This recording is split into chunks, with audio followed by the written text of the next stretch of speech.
Le débat historiographique sur les causes de la guerre. Au départ, la mémoire du déclenchement de la Première Guerre mondiale est relativement simple. L'autre est responsable.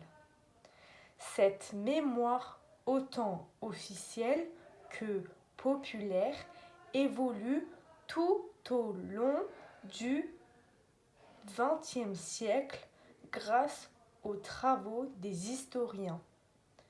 En France, Pierre Renouvin désigne en 1925 les empires allemands et austro-hongrois comme les principaux responsables car ils ont imposé le conflit à l'Europe.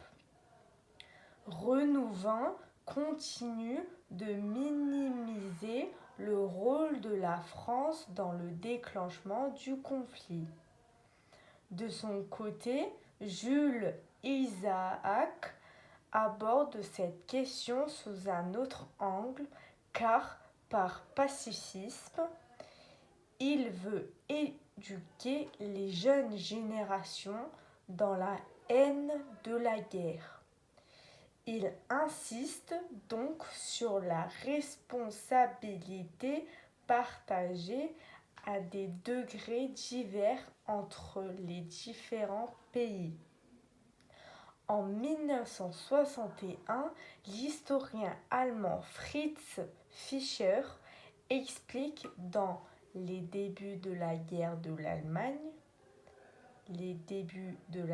de l'Allemagne que les Allemands sont les principaux responsables de la guerre, voire les seuls, car l'Allemagne impériale de Guillaume II voulait s'imposer comme une grande puissance mondiale. Ce livre fait scandale en Allemagne.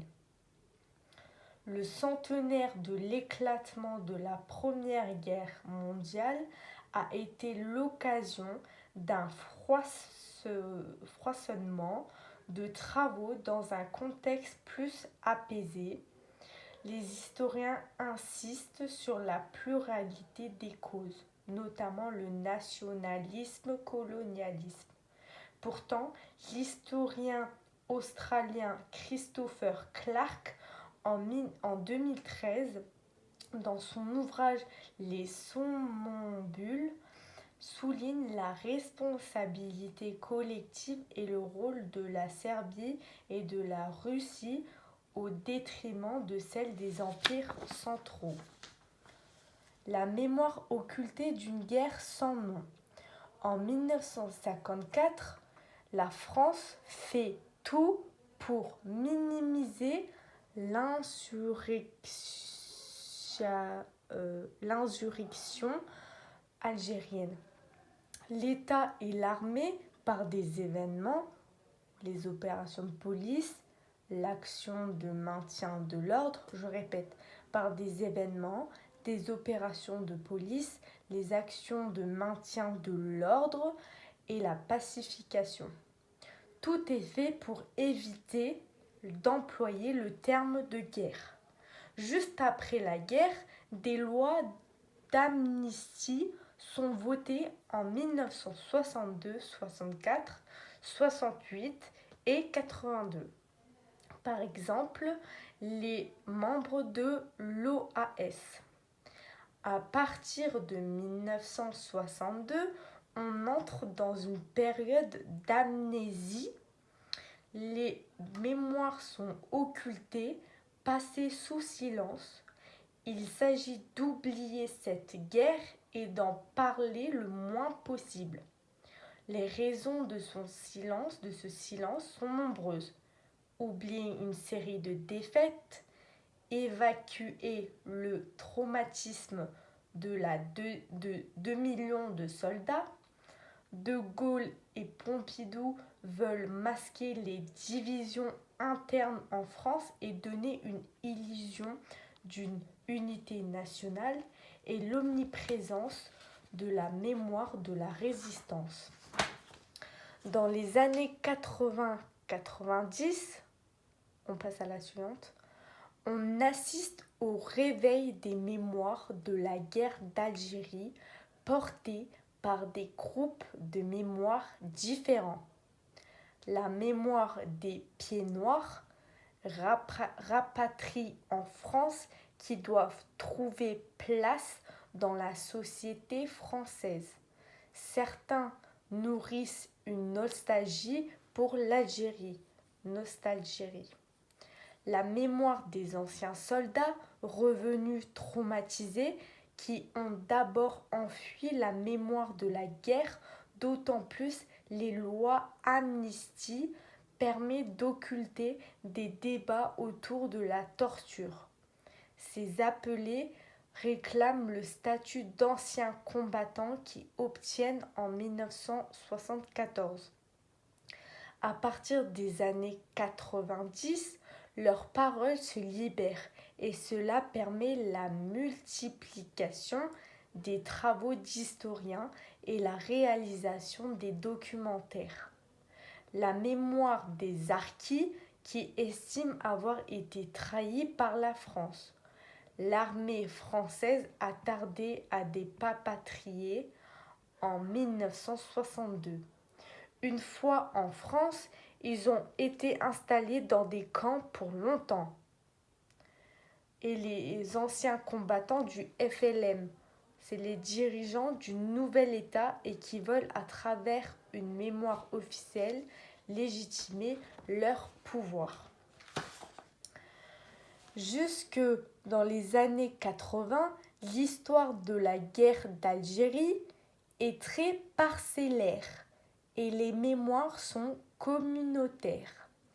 Peu à peu, un changement d'attitude se dessine et depuis le début des années 2000, les pouvoirs publics français intègrent le conflit algérien dans la mémoire nationale et s'engagent dans une politique de reconnaissance mémorielle. Elle passe par la loi de 1999, la loi de 2002 avec l'inauguration du premier mémorial, etc.